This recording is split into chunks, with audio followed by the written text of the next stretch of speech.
I am Reed Thomas, Restoration Specialist with the State Historic Preservation Office, and I'm here today to talk about tips for drying out a water-damaged building. I'm standing in front of the Freeman Hotel in historic downtown Windsor. It is a significant historic property that sadly has been flooded on a few occasions. It was dried out using techniques that we'll see when we go inside. The first thing you really need to do is to make sure that it's safe to approach the site. Look for overhanging limbs that might be in danger of falling, trees that are leaning, that have been weakened by the storm, any obstacles in the yard, just to make sure that it's safe to approach the building. The second thing is then to make sure that the power in all utilities are off, not only from the town but also at the building themselves. You want to make sure that the main power is cut to the building. When you walk in a building, the first thing you want to do beyond just seeing what you're stepping on is looking above just to make sure that the ceiling isn't plaster or sheetrock is not falling, so that you don't have you're not going to get injured by something hitting you on the head. You're walking in very carefully, you're looking around, you're making sure that the floor is secure, stable. And usually in flooded homes, you'll have furniture and other objects that are kind of moved around, so you're having to step over things and just making sure that you don't trip. You just want to kind of be very cautious of what hazards might be in a building when you're walking in. Also, another thing to be very aware of is that if it's floodwaters in particular, it could be contaminated with sewage or other toxins, and can be very dangerous. So you definitely want to be aware and wear protective clothing, a respirator mask. You don't want to touch the items. The second step after making sure the building is safe to enter is to do thorough documentation using a camera and/or a video camera to take images of everywhere on the exterior as well as the interior. And you want to do that for insurance purposes, but also to have a record of things that may end up getting moved. If you move woodwork around, if you take things off to open up walls, you kind of want to know where everything was before. But when you're doing documentation, the important thing is to try to stand back in the corners of the rooms first when you're on the inside, and try to get as wide an angle as possible and shoot each corner, going from one corner to the other,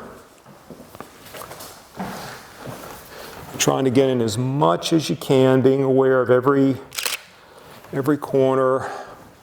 So you do this all the way around the room, and once you've done this, then you can go and get specific areas. Like you might want to get this wall, a close-up of this wall, and also any objects that, for example, furnishings and other things before they're removed. You really want to get photographs of everything you can.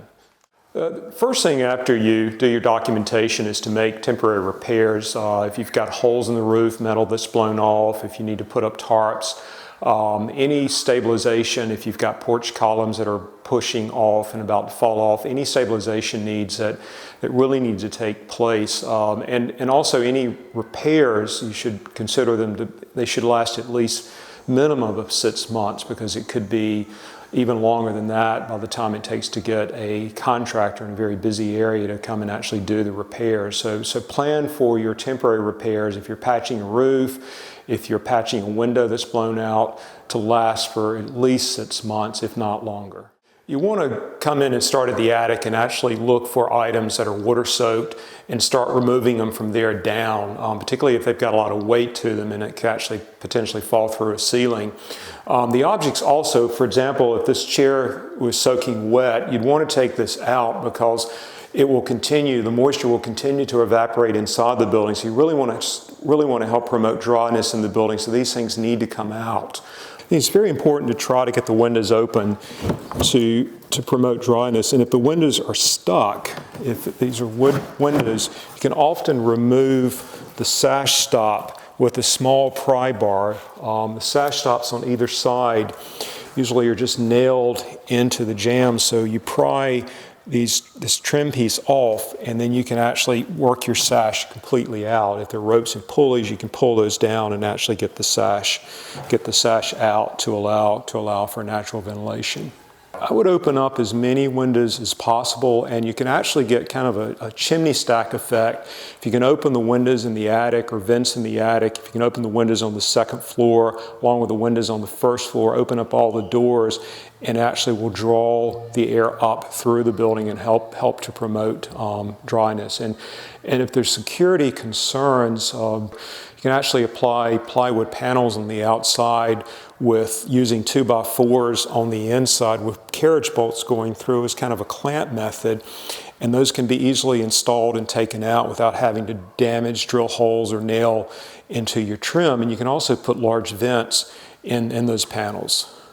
This is a very common problem with floors that get soaking wet, is that the water will, you will get some movement as they dry out, but if you force the boards to dry, if you introduce a lot of heat or air conditioning, it can actually dry the top part out first and cause the boards to warp or cup and end up having to take them out and replacing them. But in natural drying, with good ventilation exhausting the humid air out of the building, these will generally dry just fine. One of the most important things about drying out a building is that you don't want to trap moisture inside the wall cavities. When moisture gets trapped, that's what leads to decay, and it may be slow decay. So you may dry your building out, have cleaned it, you don't have a mold issue, but over time, if the wood is saturated, it gets covered back up too quickly, then you can have decay setting in, creating rot, and eventually more costly repairs down the road. And this building the plaster was replaced with sheetrock in this building, and the sheetrock being saturated for several hours actually had to cut that out where it couldn't be retained. But plaster, particularly older lime-based plaster, is much more resilient and can withstand in many situations flooding, particularly if it's got wood lath. If this had been an intact plaster wall with lime plaster, in this situation, we probably would have taken the baseboards out. You can remove the baseboard on the outside of the house. You can remove a band of sodding so you can kind of get air moving inside the wall. If it's got insulation, you can then reach up and pull the insulation out from the outside. Another technique that works well is to actually drill holes into the bottom of the plaster to help allow air to get in. But removing the baseboards is a very effective way if you've got good solid plaster that's an older plaster that's much more resilient to getting wet. So the water level inside this building was up to about here. So came in and cut out the sheetrock several inches above that, and then pulled out the insulation that was soaking wet. Once insulation gets wet, if it's a fiberglass insulation or an open cell foam insulation, it can hold moisture, it will lose its effectiveness, and it will keep the surrounding timbers wet, it will keep the sodding wet, and eventually lead to decay. Even if you dry the building out, this really needs to be removed and replaced if necessary. But what has helped this framing system dry out properly and prevent decay on the siding, decay on the sill, is just letting it dry out. And another step that we took in this building and others is using a wood preservative to help prevent fungus and decay fungi from taking over. This is a boron-based wood preservative that was used here in this building and many others. That the best way to apply it is when the building is wet. So when the framing members are wet, it actually absorbs better into the wood.